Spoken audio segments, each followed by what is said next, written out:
Venezuela, bienvenidos todos a este su espacio La Fuerza es la Unión, una tribuna abierta de la sociedad democrática venezolana para compartir con todos ustedes, más allá de cualquier distingo puntual, partidista o ideológico, la angustia, la preocupación, la justa indignación por lo que ocurre en nuestro país y también la certeza, la confianza, la esperanza de que trabajando juntos, de que remando unidos en la misma dirección, seremos capaces de construir la Venezuela de trabajo y de respeto, la Venezuela con alimentos y con medicinas, la Venezuela con democracia y con libertad, que todos necesitamos y que ciertamente todos merecemos. La Fuerza es la Unión es una presentación de frigoríficos NIS, El Placer de la Carne, ubicado en la planta baja del Mercado Municipal de Chacao. Es también una presentación de Supermercado Madrid, ubicado en la calle Paz de Chacao, diagonal a la Plaza Bolívar de ese municipio. Bueno, queridos amigos, en primer lugar, obviamente, mi palabra de salud y felicitación a todos mis colegas periodistas.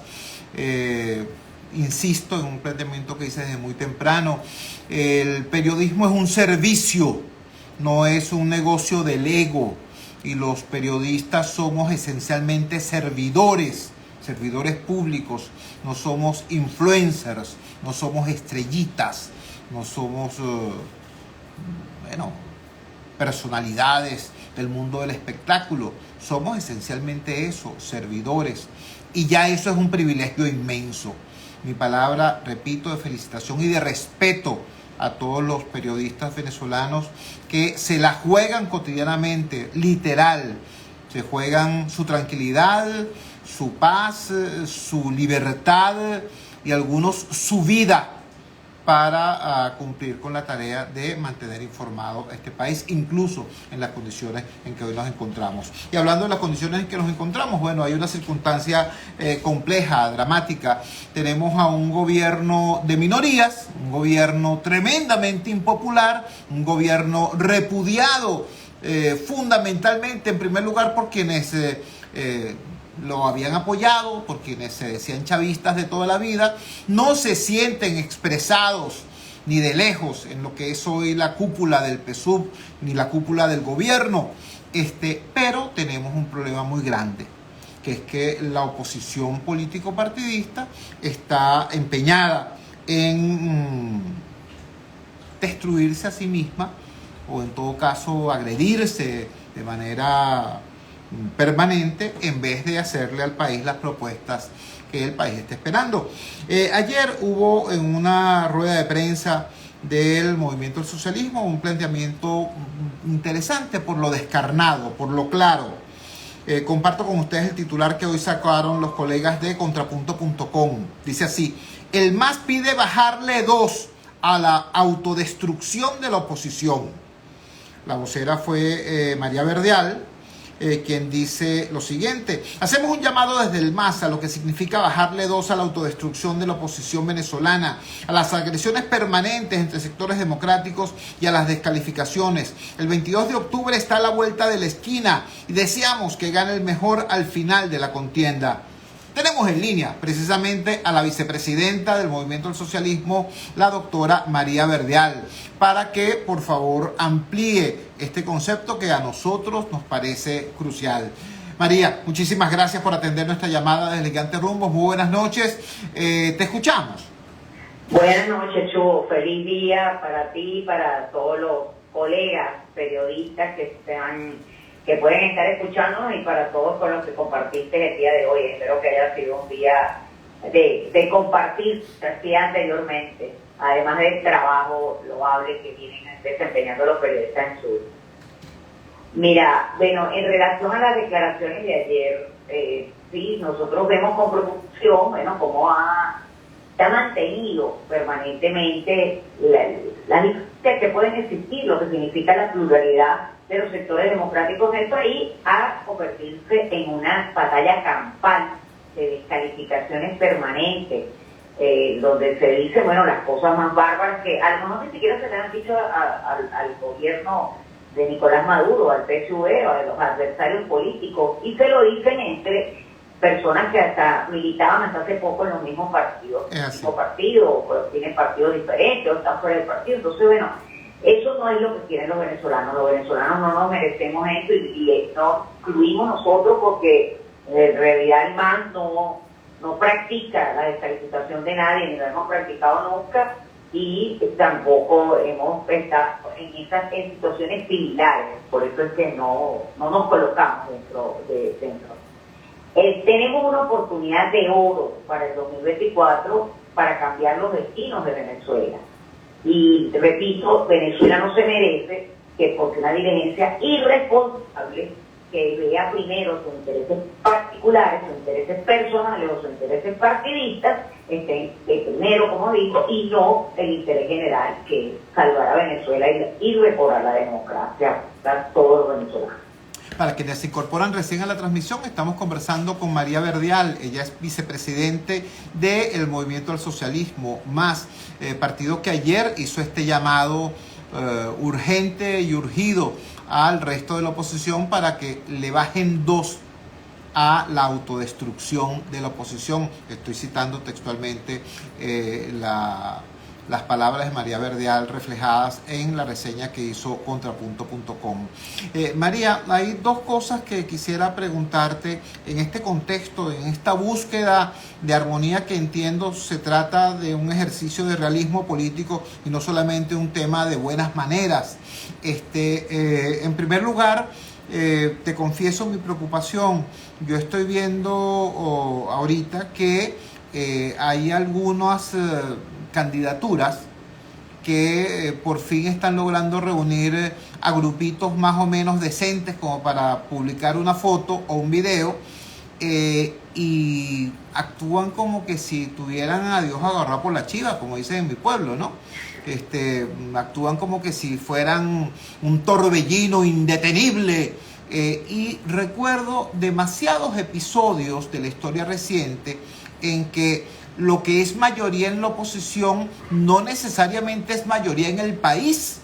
Y, por cierto, la mayor cantidad de los estudios de opinión que uno conoce siguen reflejando que, si bien puede haber algunas diferencias entre 1 o 2 precandidatos y el resto del grupo, esas diferencias no son tan grandes en realidad.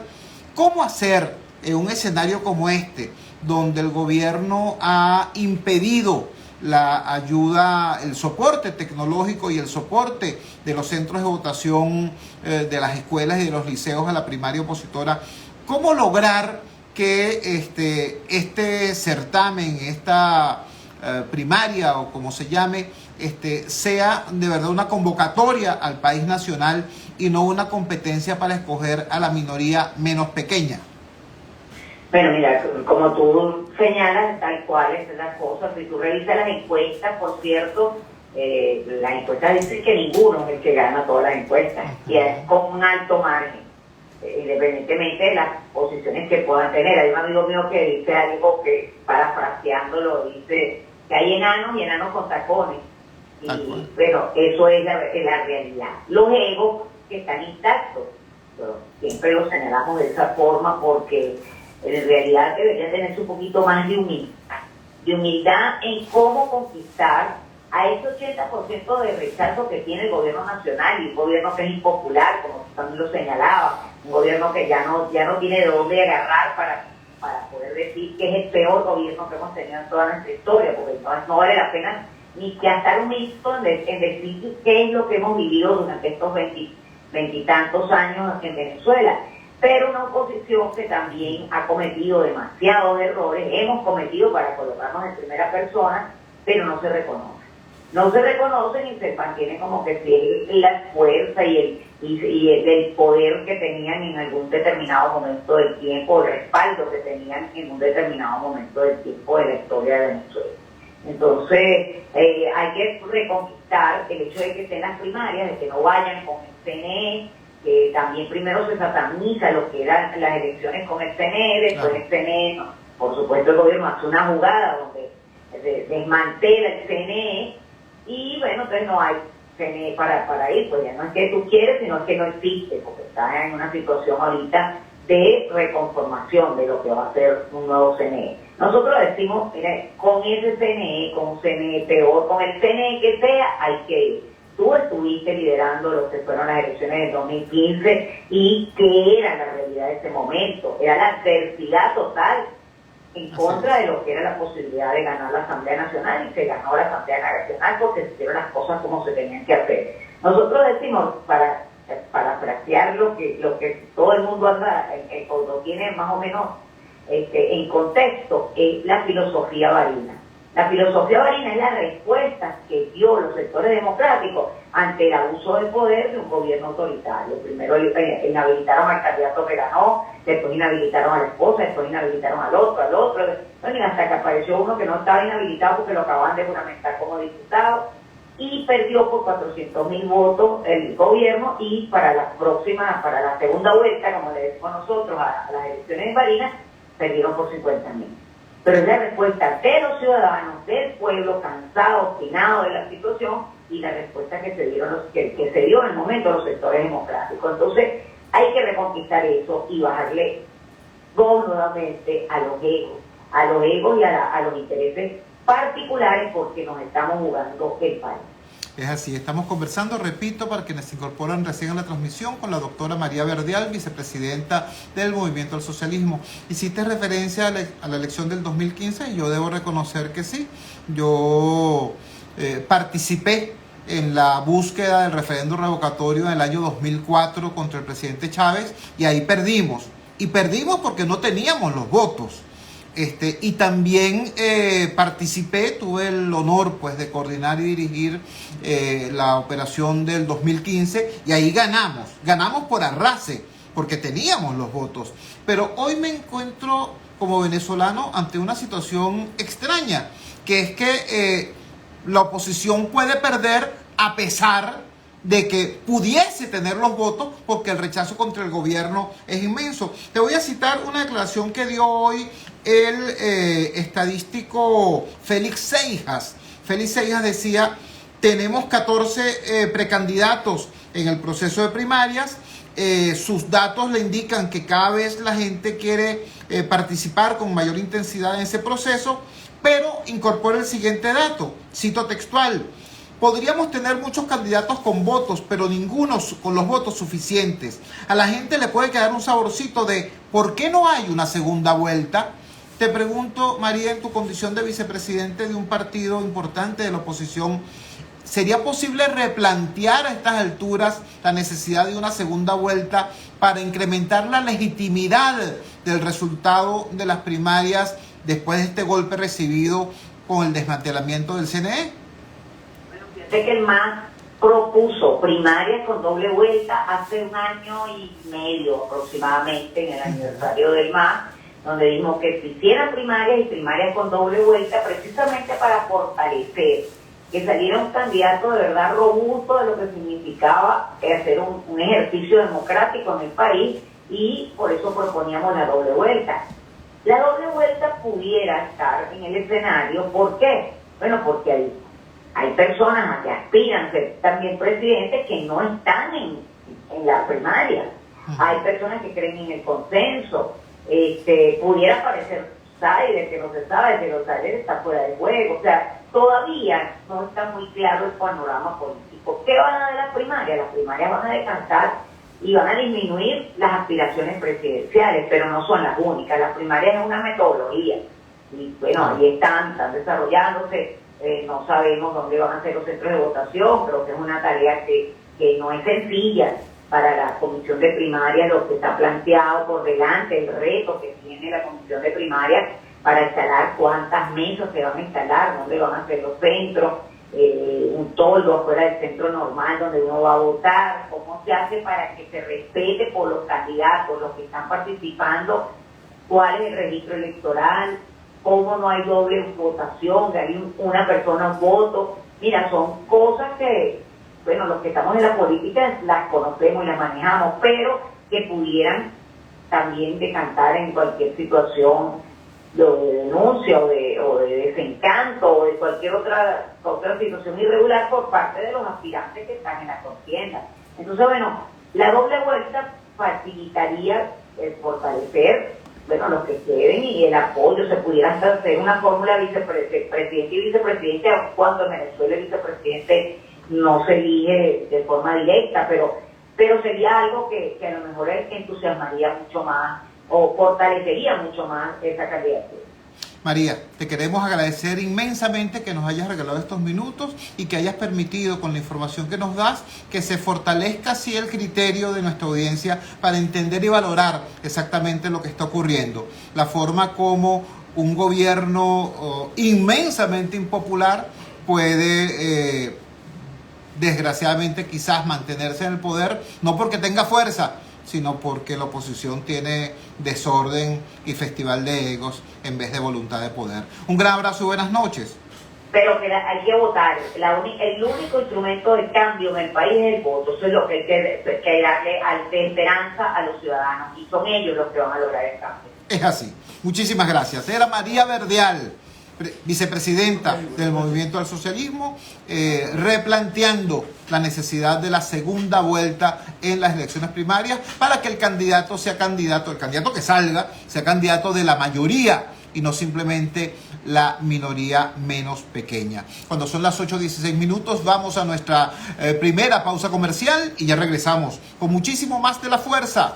La fuerza es la unión.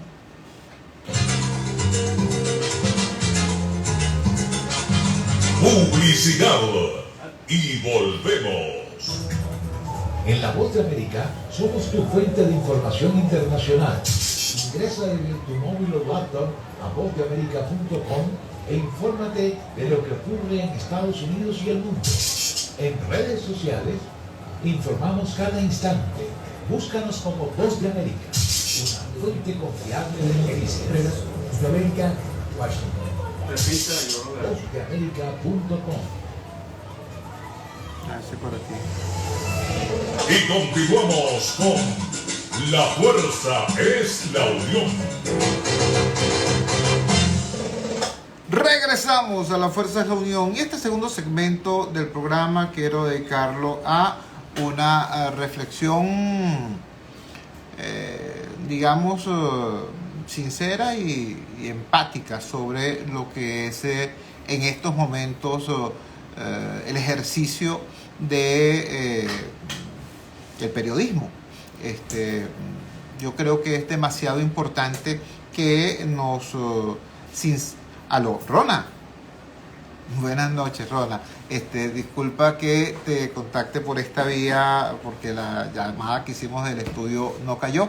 Estamos al aire con la audiencia de La Fuerza es la Unión y queríamos preguntarte al aire, estamos conversando con Rona Rísquez. Rona Rísquez es una periodista venezolana especializada en periodismo de investigación, fue finalista del premio Gabo de periodismo latinoamericano y se ha desempeñado en diversas publicaciones, tanto físicas como electrónicas. Ella es autora de un trabajo muy importante de investigación que es el libro sobre el tren de Aragua, que generó un impacto muy, muy importante. Entonces, y la tenemos en línea en este momento. Rona, la pregunta que queremos hacerte es, ¿qué implica hoy, en las condiciones actuales del país, hacer ejercicio del periodismo? ¿Qué significa hoy investigar? ¿Cuál es el precio actual de informar desde tu experiencia, desde tu conocimiento? Buenas noches, te escuchamos. Por la invitación, Chu. Sí, bueno, hacer periodismo en Venezuela ya es yo no diría que, no me gusta hablar de que somos héroes o que es una cosa del otro mundo y del más allá, pero sí es algo bastante complicado, es algo bastante complejo, porque bueno, el periodismo se basa en las libertades, se basa en los derechos, el derecho a la libertad de expresión, y en la promoción y protección o defensa de alguna manera de los derechos humanos. Digo de alguna manera porque no necesariamente los periodistas tenemos que ser activistas, ¿no? Pero sí tenemos que proteger los derechos humanos, que se cumplan y que no se violen los derechos humanos. Entonces, eso es algo que resulta bastante complejo en el contexto en el que vivimos en este momento en Venezuela y es algo que entonces de alguna manera nos tiene permanentemente en riesgo, pues, o sea, nuestro trabajo lo hacemos con la preocupación y con la con la preocupación de que pueda pasar algo desde el punto de vista de algún tipo de ataque, sea por redes sociales o sea a través de vías judiciales o amenazas o advertencias, etcétera. Entonces, bueno, esa es una de las características que hoy marcan al periodismo, hacer periodismo en Venezuela. O sea, si tú haces periodismo en Venezuela, pues sabes que estás expuesto a una serie de condiciones que no son, que son complejas y que a las que hay que prestarle mucha atención y para las cuales hay que también prepararse. Es decir, no puedes salir a hacer periodismo de investigación si no tienes una buena formación o una buena capacitación en seguridad física, en seguridad digital, incluso en seguridad jurídica, tener todo esto en consideración y, por supuesto, también tener algún tipo de precaución para lo que es también la seguridad emocional y mental del periodista, porque hay algo que a veces nosotros los periodistas no vemos, Chubo, y es que haciendo algunos estudios para esto, para entrevistar víctimas, para hacer coberturas de situaciones de conflicto o de situaciones complejas, aprendí que los periodistas somos parte de esa primera línea que está adelante, que está enfrente, cuando ocurren eventos naturales, tragedias, dramas, masacres, etcétera. Y esa primera línea es la gente que mientras el resto de los que están en el sitio intentan huir o protegerse, estas personas que están o que estamos en esa primera línea, vamos al lugar donde está el peligro, justamente, donde está la situación compleja. Entonces ahí están los bomberos, los médicos, los paramédicos, los funcionarios de los cuerpos de seguridad, y también estamos los periodistas. Entonces estas son condiciones que tenemos que considerar al momento de hacer nuestro trabajo, y que en el caso de Venezuela, además, pues tienen estas otras particularidades de las que hablaba, y después todas las circunstancias de limitaciones o restricciones a la libertad de expresión, al acceso a la información, y además pues un permanente monitoreo y cuestionamiento y supervisión de nuestro trabajo, o sea, un escrutinio permanente, bueno, en la búsqueda de qué cosas en qué cosas podemos haber fallado, ¿no?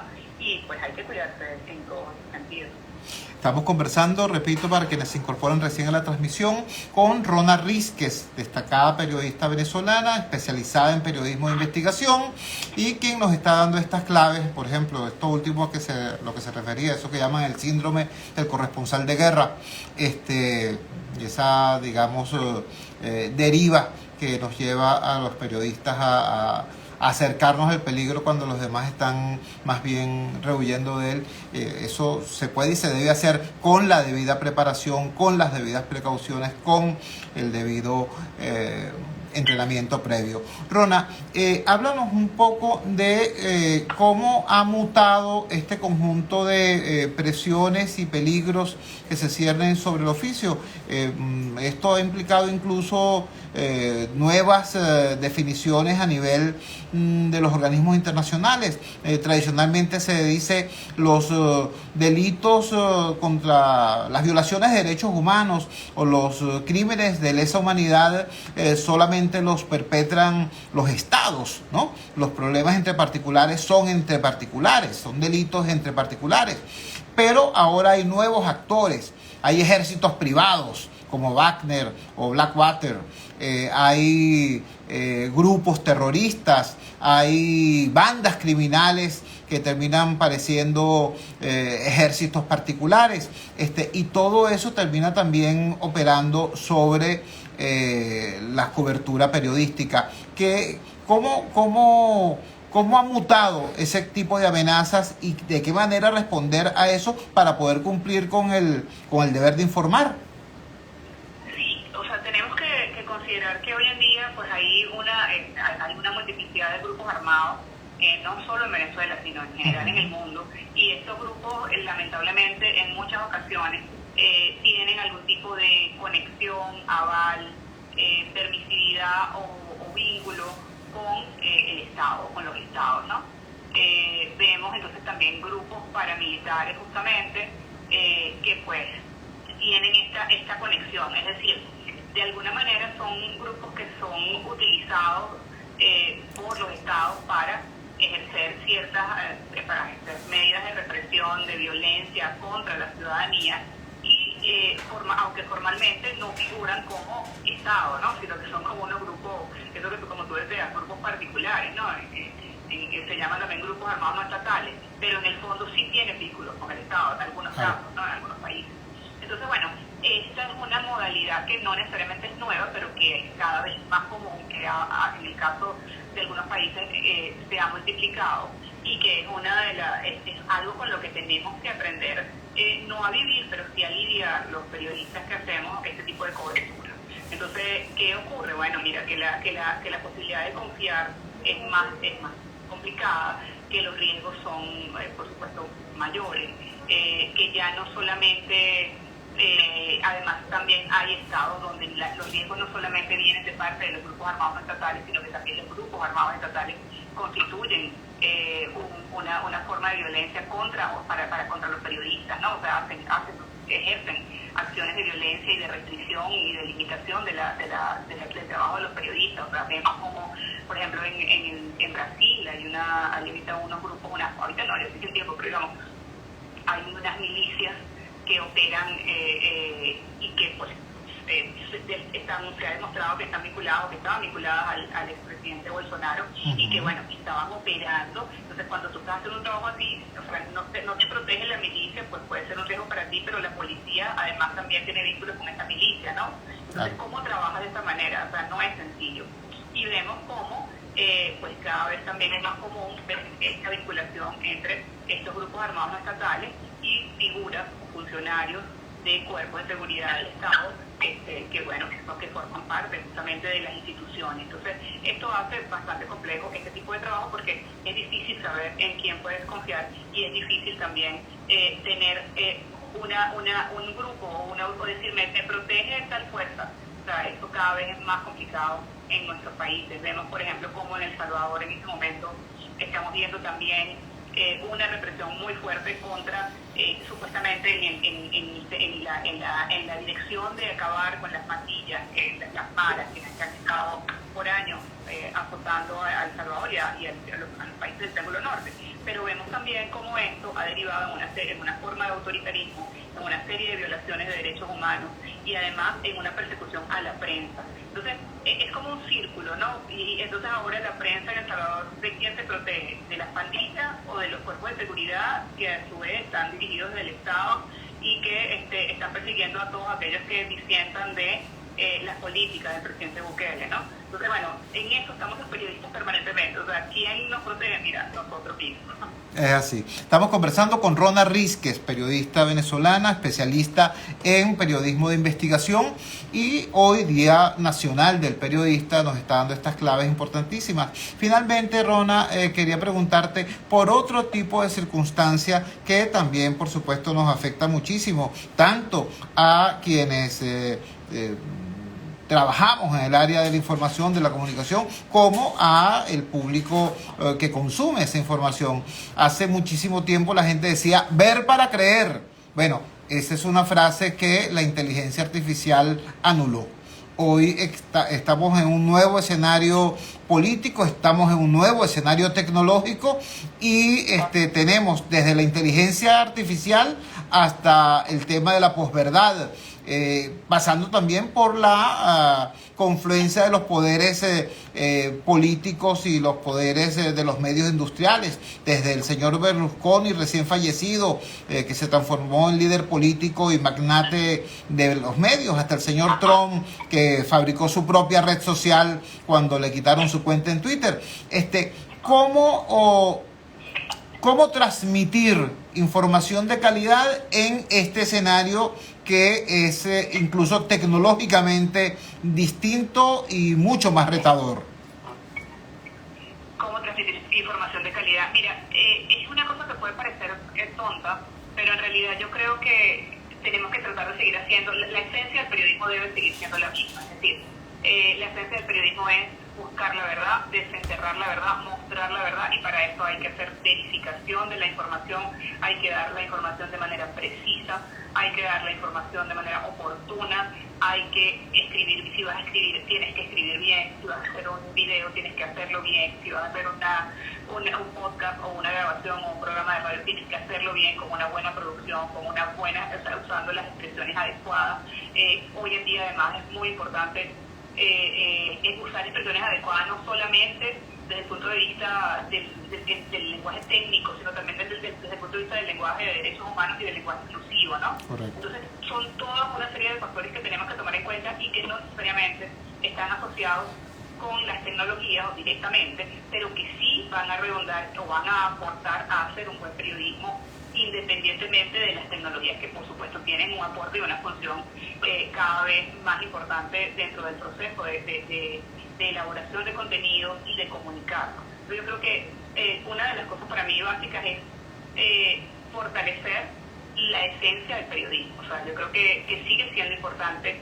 Acabo de ver hace poco un premio muy importante de periodismo de investigación en Europa, en Suiza, que acaban de entregar. O sea, es uno de los mejores premios para periodismo de investigación, y lo ganó un periodista salvadoreño que hizo una investigación sobre las maras, pero una de las cosas más valiosas de su trabajo es la forma en que estaba escrito. O sea, estaba escrito de una manera magistral. El trabajo estuvo también finalista en el GAO el año pasado y en Colping también, y ahora gana este premio. Entonces, queda en segundo lugar, creo. Entonces, es el único trabajo latinoamericano. Entonces, ¿qué significa eso? Que se sigue valorando eso, o sea, la buena escritura, que se sigue valorando la investigación al detalle, que se sigue valorando los datos, que se sigue valorando la precisión en el periodismo, el contar la verdad. Y por supuesto, están todas las innovaciones, las formas narrativas, que sobre todo para llegar a distintas audiencias. Entonces, todo esto hay que combinarlo, pero lo que quiero decir es que siempre es importante mantener y fortalecer lo que ha sido la esencia del periodismo, porque sigue siendo esto lo importante. Así es. Rona, queremos agradecerte altamente que nos hayas regalado estos minutos y que hoy, Día del Periodista, nos hayas compartido estas claves fundamentales sobre lo que es el reto del ejercicio hoy en Venezuela. Un gran abrazo y buenas noches. Gracias, un abrazo y gracias por la invitación.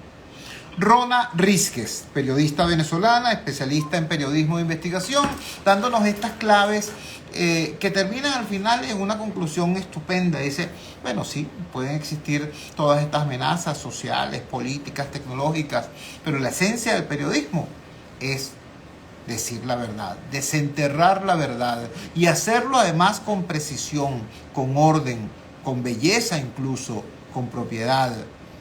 Interesante, de verdad, que además todo esto se ha transmitido por una mujer venezolana, por cierto, bastante joven, que es el caso de Rona Rísquez. Cuando son las 8:33 de la noche capitalina, vamos a la siguiente pausa comercial, vamos a identificar la valiente señal del gigante Rumbos y ya regresamos con muchísimo más de La Fuerza. La fuerza es la unión. ¿Cómo te va? Ya regresamos con La Fuerza es la unión. Todos los días de 1 a 2 de 1.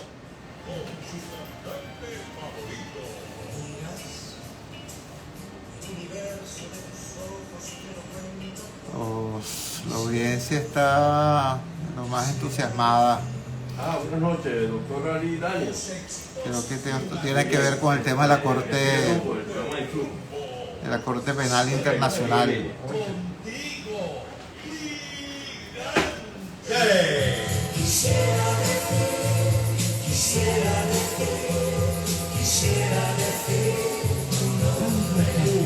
Venta especial de medicamentos cardiovasculares del 25 de junio al 31 de julio en Red Vital. Losartán potásico, bisoprolol, irbesartán, carvedilol, atorvastatina, nebivolol, trimetacidina, olmesartán, clortalidona, furosemida, rivaroxaban y muchos más a precios jamás antes vistos.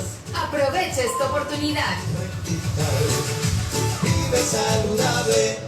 Atención, mucha atención. En Óptica Martínez y Bolívar, en la Roosevelt, frente al Elevado y en el Centro Comercial Prepate de Alcaldón, frente a Factory, se volvieron locos, porque ahora tenemos el 20% de descuento en todo. Llámate ya 633-0819 y aprovecha esa locura que tiene para ti Óptica Martínez y Bolívar. Aprovecha que es por tiempo limitado y ahora tenemos consulta de oftalmología con previa cita y a precios solidarios. ¡Corre la voz! Vamos a la playa. Convierte tus fines de semana Profesor Teixeira, ¿cómo está usted? ¿Cómo le va? Buenas noches. Villas equipadas con cocina, nevera, aire acondicionado. Disfruta de nuestra hermosa piscina abierta las 24 horas. Posada Mansión Georgette, en el mismo Caribe de Boca de Chile, a solo 2 horas y media de Caracas. Te esperamos los 365 días del año. Reservaciones con 0414-303-2476 y 0414-131-3998. Síguenos, @tu Posada Mansión Georgette. Se escucha, se siente, llega a todas partes. Una programación completa y de calidad. Es 670 AM. Gigante. Publicidad. Y volvemos. Ya venimos. Ok.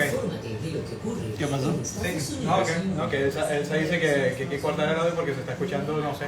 ¿Escucha mal? Está saliendo el corte de cuña. Ok. En redes sociales informamos a cada instante. Dale. Búscanos como Voz de América, una fuente confiable de noticias.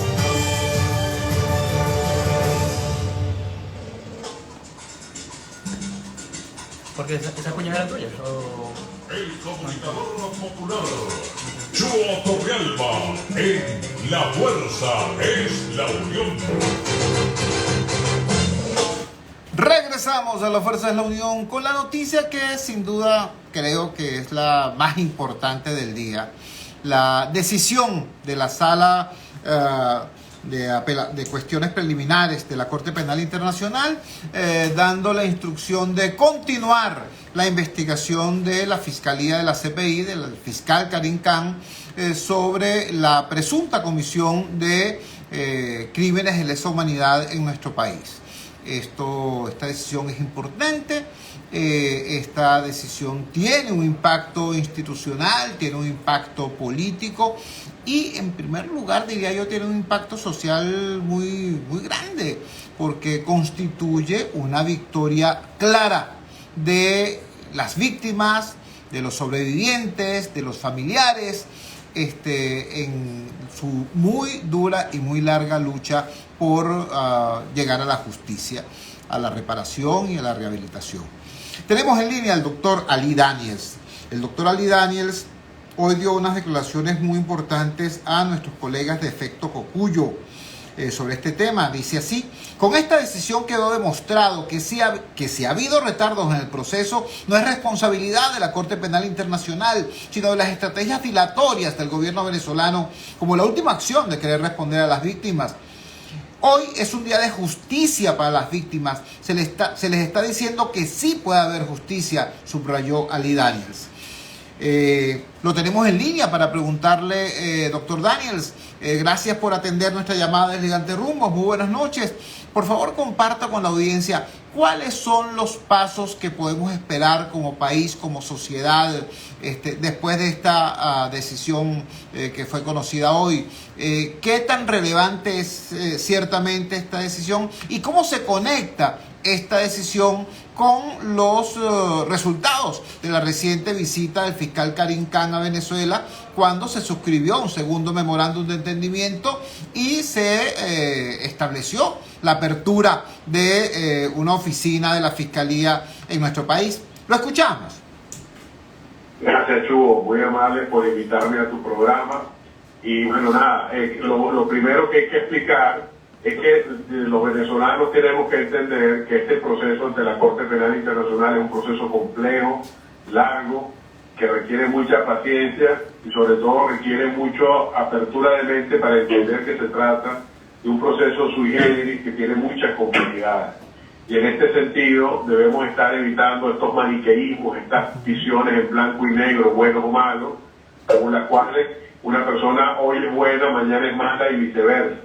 Tenemos que entender que el fiscal hasta ahora ha hecho lo que ha tenido que hacer y no ha sido incoherente ni ha faltado a sus mandatos, y que está cumpliendo dos cosas en Venezuela. Por un lado, un mandato que tiene de cooperación técnica con el Estado por ser miembro del Estatuto de Roma, que no tiene nada que ver con las investigaciones ni con la recopilación de información ni de pruebas, Y por otro lado está el mandato de la investigación y sanción de los responsables de crímenes de lesa humanidad.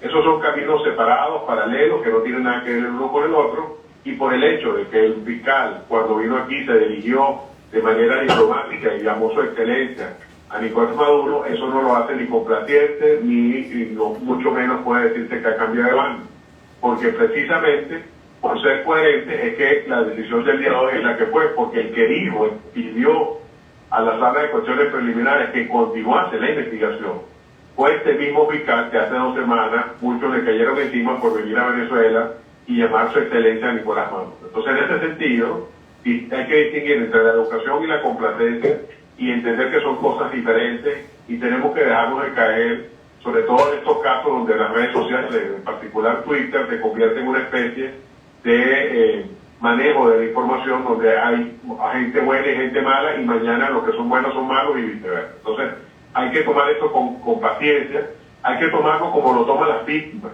las que han padecido el tema de la tortura, las detenciones arbitrarias, que han tenido familiares que han sido objeto de ejecuciones extrajudiciales. Ellas están claras y saben que esto es una lucha a largo aliento, que hay que tener paciencia y sobre todo hay que perseverar.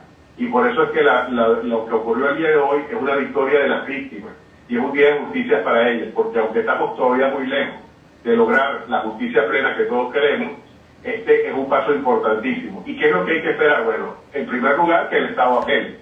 Ya hoy, en un comunicado que hizo pública la Cancillería venezolana, señaló que iban a apelar, además de decir cosas que ya son parte del discurso de los lugares comunes oficiales, que la Corte está siendo utilizada, que además que está actuando de manera sesgada, etcétera. Pero lo trascendente de esto es que dice que va a apelar. Bueno, entonces, a explicarle a las personas qué pasa si el gobierno apela de esta decisión.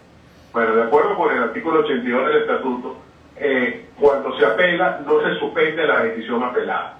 Punto 1. Punto 2. En un caso previo, el caso que es el caso de Filipinas, ocurrió exactamente lo mismo. El gobierno apeló y pidió la suspensión de la ejecución de la decisión. ¿Cuál fue la decisión de la sala? Fue sin lugar. Es decir, la decisión se mantuvo mientras se hizo el proceso de apelación. Por lo cual, eso quiere decir que debería aplicarse el caso venezolano también, porque estimamos que el caso venezolano es mucho más contundente y más fuerte que el caso de Filipinas, y en consecuencia el proceso de apelación no debería suspender el proceso de la apertura de la investigación. Eso por un lado. Y por otro lado, visto que a partir de hoy la Fiscalía puede reanudar la investigación, bueno, recordemos que esto es un proceso que tenía más de un año suspendido. Lo que hay que esperar entonces es que el fiscal consolide la información que ha venido recibiendo de las víctimas desde hace más de un año para acá, ver qué datos nuevos tiene y ver qué casos nuevos tiene. Claro. Porque, como sabemos, lamentablemente el tema de los crímenes de lesa humanidad en Venezuela no son parte del pasado. Entonces, muy tranquilamente podrían nuevas víctimas decir, aquí tengo mi caso y presentárselo al fiscal, porque no hay un límite temporal, digamos, a la investigación en cuanto a la temporalidad, porque puede ocurrir desde el año 2014 en adelante, y en adelante incluye el tiempo presente. Entonces, en este sentido, eso. Y por último, lo otro que hay que esperar es que si el gobierno apela, les tengo una buena noticia a las víctimas dentro de esta situación, y es que si el gobierno efectivamente apela, se va a abrir un nuevo proceso de consulta a las víctimas, igual en el al que participaron las 8.900 que tanto sirvieron para que la sala hoy declarara lo que dijo. Y en este sentido, entonces ya pongo en alerta a las víctimas y a quienes quieran participar que esto es un proceso que en algún momento se va a abrir y en la cual esperemos anticipen muchas más de las casi 9.000 que ya lo hicieron en el proceso rotado. Estamos conversando con el doctor Ali Daniels. Él es cofundador, vocero y directivo de la organización no gubernamental Acceso a la Justicia, y ha sido una voz que nos ha orientado a lo largo de muchos meses sobre estos temas especialmente complejos. Ali, tenemos que hacer un brevísimo corte comercial, pero al retorno, en primer lugar te pediría que por favor te mantengas en línea, y al retorno quisiera que nos plantearas cómo poder operar como sociedad como ciudadanía, en beneficio de que este proceso, por supuesto, obtenga la reparación de las víctimas y la visibilización de todas estas atrocidades cometidas si en efecto se comprueba que lo fueron. Pero además, ¿qué ganancia social, humana e institucional obtiene el país de un proceso de esta naturaleza? Porque hay gente, por ejemplo, que escucha hablar del principio de complementariedad o del establecimiento de una oficina de la Fiscalía en Venezuela para entrenar o asistir o asesorar a autoridades venezolanas y piensan que eso es una mala palabra porque supuestamente la intervención de la CPI debe ser para vengar tales o cuales afrentas. Más allá de esa visión, digamos, primaria, ¿qué logros, qué beneficios como sociedad, como país podemos obtener de este proceso, además, por supuesto, del castigo a los culpables y de la reparación de las víctimas? Vamos al corte y al retorno, por favor, quisiéramos tu comentario a propósito de esto. Publicidad y volvemos. Conéctate con La Voz de América desde tu móvil. Es que la gente piensa que, como decía el doctor Daniel ahorita, este es un tema de buenos y malos, ¿no? Y resulta que además de eso es un tema de crecimiento del país. O sea, ¿cómo deja de ser un país que el sistema de justicia sirve es para castigar a los enemigos del poder, para tener un sistema de justicia que sirva a todo el mundo todo el tiempo? Vozdeamerica.com. Y continuamos con La Fuerza es la Unión. Regresamos a La Fuerza de la Unión. Dejamos una pregunta en el aire. ¿Cómo hacer para que, además del castigo a los culpables y la reparación de las víctimas, cosa que es muy importante, obtengamos de este proceso como sociedad, como país, réditos en materia de crecimiento institucional? ¿Cómo pasamos de ser un país con un sistema de justicia que sirve para castigar a los adversarios del poder a ser un país que tengamos un sistema de justicia que le sirva a todo el mundo todo el tiempo? Te escuchamos, Ali. Oye, Chugo, tú no sabes cuánto agradezco esta pregunta, porque tenemos que entender como sociedad que el concepto de justicia es algo muchísimo más amplio que una persona en braga naranjada. Y que justamente involucra los aspectos que ya tú has mencionado, como es el de la memoria histórica, es decir, saber qué ocurrió. Hay muchas víctimas que no saben qué pasó con su familiar o con los que han sido objeto de este tipo de situaciones tan terribles, y que además haya reparaciones, es decir, que haya recompensación, que no necesariamente tiene que ser económica, sino sobre todo tiene que ser de tipo moral, es decir, que el Estado reconozca que se cometieron esos hechos y que la persona fue una víctima. Porque recordemos que en muchos casos se disfrazan estas situaciones diciendo que la persona era un delincuente y que se lo tenía bien merecido. Entonces, en este sentido, eso es muy importante, pero incluso más allá de eso, te lo digo en palabras que una madre de una persona que fue objeto de una ejecución extrajudicial nos lo comentó a un grupo de defensores. Yo no estoy haciendo esto para que mi hijo vuelva, porque ya mi hijo se fue, mi hijo falleció. Yo estoy aquí para que ninguna otra madre vuelva a pasar por lo que yo he pasado. Y debe ser el mayor legado que tiene que quedar de estas situaciones. Que ninguna otra madre tenga que estar denunciando torturas, desapariciones forzadas y ejecuciones extrajudiciales. Que el Estado no se crea en que pueda hacer con la vida y destino de los ciudadanos lo que le parezca, sino que entienda finalmente que en realidad está al servicio de los ciudadanos y que parte de ello implica el respeto de los derechos humanos. Y eso para nosotros es la labor más importante, porque además, tristemente, Chugo, como sociedad, ha llovido un daño antropológico al país y creemos que la sociedad venezolana, después de tantos años de ver y normalizar tantas cosas irregulares, ha entendido que el autoritarismo es la normalidad, y esa es parte de la lucha por la que tenemos que denunciar constantemente estos atropellos. Muy importante eso, y por eso te hacíamos la pregunta. Ayer apenas fue el Día Mundial de Apoyo a las Víctimas de la Tortura. Y finalizamos nuestro programa ayer diciendo que además de depurar los cuerpos policiales, hay que depurar a la política en Venezuela de la idea de que la violencia es un recurso legítimo contra el adversario. Y hay que depurar a la sociedad venezolana de la idea de la venganza, de la idea del rencor como motor de la acción política o de la acción cívica. Eso, por supuesto, está en la esencia de esto que nos estás diciendo. Ahora, te pregunto ahora, ya no como experto en el área jurídica, sino como el activista ciudadano que eres, ¿de qué manera podemos nosotros avanzar desde las organizaciones de la sociedad civil, de las organizaciones de base comunitarias, en función de esa búsqueda? O sea, ¿cómo pasar del rencor y la venganza a la promoción del país que actúa a partir de principios y valores, sin que eso se nos transforme simplemente en discurso moralista, sino en práctica concreta, en el día a día de nuestro accionar ciudadano?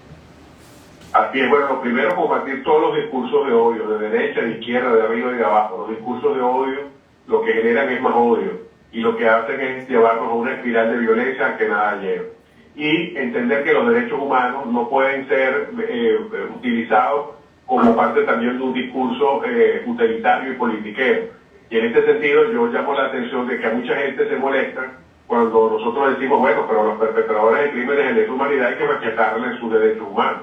Y te dicen que eso es una barbaridad, que esa gente tiene que someterla a los peores castigos. Y mi respuesta sigue siendo la misma, Chu. Si yo le niego los derechos humanos al perpetrador, ¿qué me diferencia de él?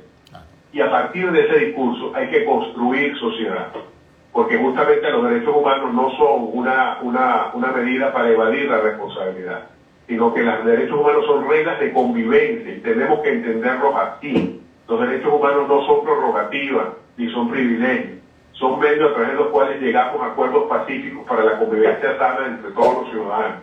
Y eso tiene que ser parte de lo que debemos hacer en la educación, que debemos hacer las organizaciones, para que se entienda que en un país, para que haya paz en un país, debe haber educación en derechos humanos y entendernos como el elemento común que nos une a todos, independientemente de las diferencias naturales que hay entre ellos. Pero el discurso de respeto a los derechos humanos no puede ser utilizado con fines políticos y decir que para unos sí y para otros no, porque precisamente por esa dicotomía es que estamos donde estamos.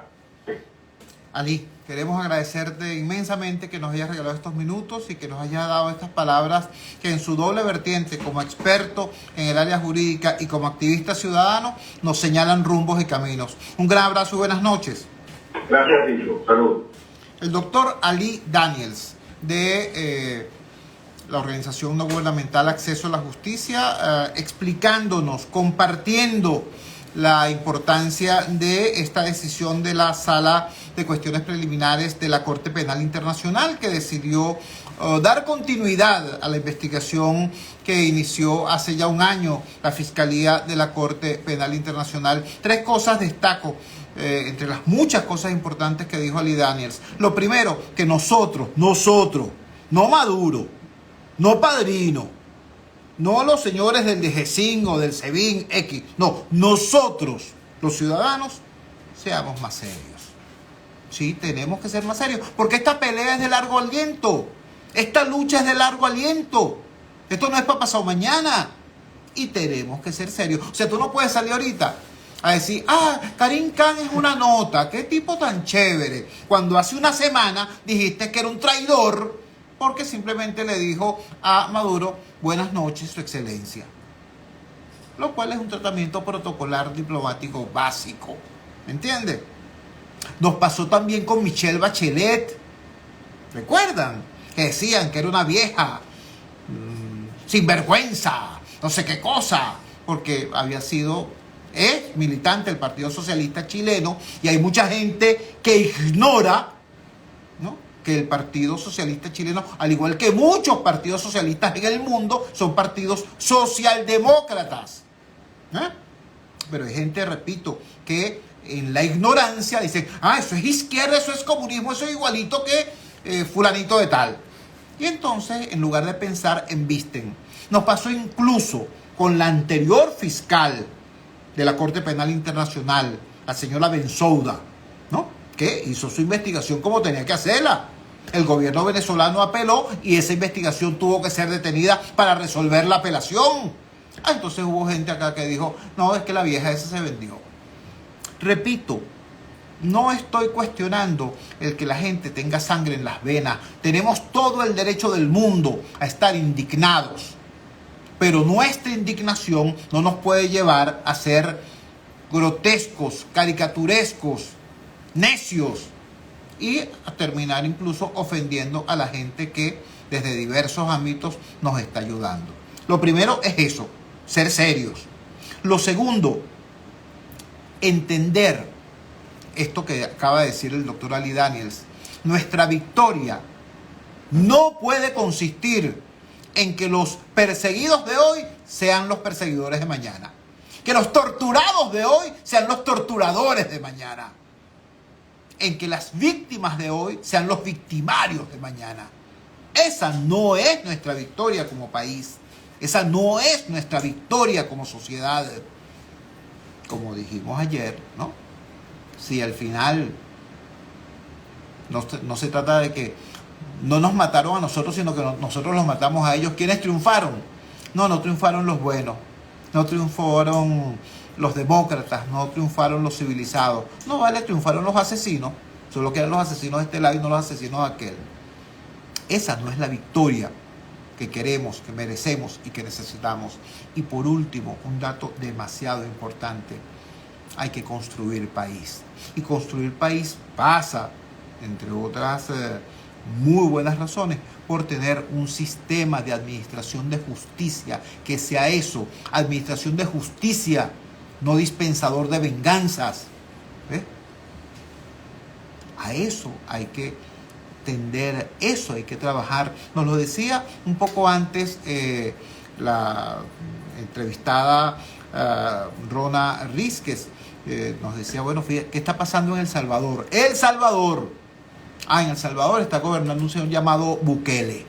Y Bukele está haciendo lo que le da su gana, ¿no? Y hay gente aquí, demócratas, entre comillas, que aplauden a Bukele y dicen, eso, así es, porque es anticomunista y porque además está matando a los malandros y no sé qué cosa. Chicos, ustedes no entienden que eso ya nos pasó a nosotros. Aquí llega un señor que supuestamente venía a vengar a los venezolanos de las maldades de la Cuarta República. Y ese señor hizo lo que le dio la gana con las instituciones, con las leyes, con la Constitución. ¿Por qué? Bueno, porque supuestamente era un tipo bien intencionado. Mi comandante era bien intencionado. Bueno, ¿qué es lo que ocurre cuando ese sujeto, bien intencionado o no, se rodea mal? ¿Ves? O actúa mal. O simplemente desaparece, como pasó, como ocurrió. Y queda entonces esta inercia, este degredo. Bueno, ocurre este desastre, ¿me entiendes? ¿Por qué? Porque un país no puede funcionar porque el sujeto que está allí sea bueno. A lo mejor es un ángel, ¿vale? A lo mejor Chávez era muy bueno, a lo mejor Lucinchi era muy bueno, a lo mejor Bukele es extraordinario, a lo mejor Trump es un genio. Pero un país no puede depender de eso, ¿vale? Un país solamente puede depender de instituciones sólidas e instituciones llenas de ciudadanos, llenas de pueblo.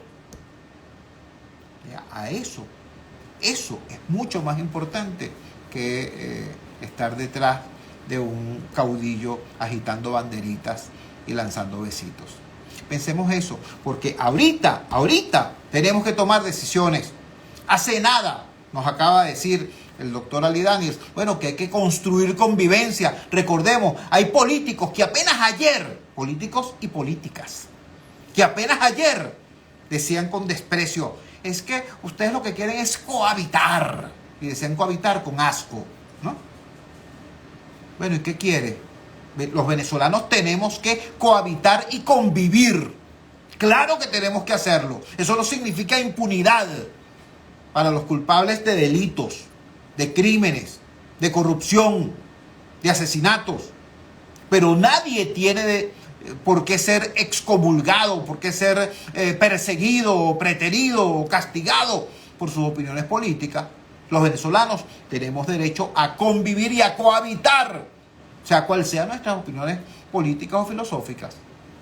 Pensemos eso, porque repito, estamos justamente en los tiempos en que decisiones de esa naturaleza deben orientar nuestro voto, en primarias, en secundarias, en terciarias, en lo que tú quieras, pero al final el voto es el arma del hombre libre. Cuando son las 9:01, los despedimos. Trabajamos para ustedes en la presidencia del Gigante Rumbos, la doctora Elsa Siciliano. Al frente de los controles estuvo, como de costumbre, el mago Ángel Villalobos. Habló para ustedes su amigo, comunicador popular, activista social, ciudadano en lucha por la democracia y por la libertad, Jesús Chuo Torrealba. Ahora más que nunca, fuerza Venezuela, porque la fuerza es la unión. La fuerza de la unión fue una presentación de Frigoríficos NIS, el placer de la carne, ubicado en la planta baja del Mercado Municipal de Chacao. Es también una presentación de Supermercado Madrid, ubicado en la calle Páez de Chacao diagonal a la Plaza Bolívar de ese municipio. Insisto en mi planteamiento de esta madrugada.